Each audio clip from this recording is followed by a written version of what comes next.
Is Windows failing to load because of the Shell Setup DLL? I'm Sophie Chen, a senior Windows support engineer. I've diagnosed the corruption and have the fix ready. Before starting the manual troubleshooting for Shell Setup, you can find a diagnostic tool for a thorough environment check. This is the Shell Setup, the Shell Setup Library.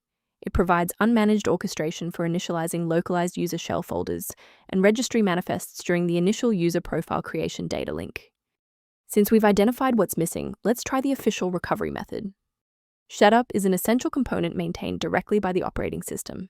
To resolve this, run sfc/scan now from an administrator command prompt to perform a full integrity scan and repair any corrupted Windows binaries.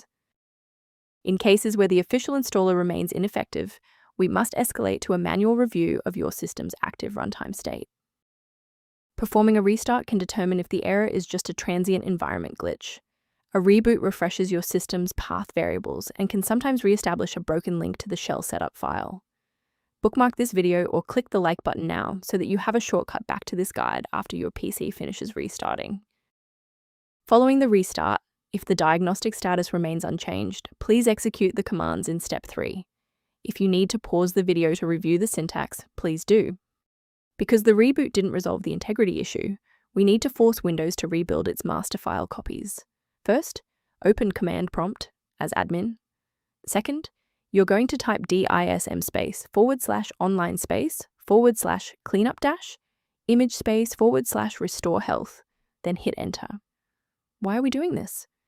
Well, bypasses local file errors by pulling a certified master copy of the system image to replace files that SFC is unable to repair. As we finalize the restoration, it's important to observe standard security protocols regarding system files. Remember that Shell Setup DLL is part of a complex ecosystem. Changing it manually without updating its dependencies can lead to permanent errors. To complement these security best practices, you may want to consider using a diagnostic resource to help manage your system's library references. A maintenance path for shell setup and system optimization is outlined in the diagnostic resource linked below. I'm Sophie Chen, and I appreciate you watching. If this guide saves shell setup workflow, please subscribe for more professional troubleshooting and tech advice.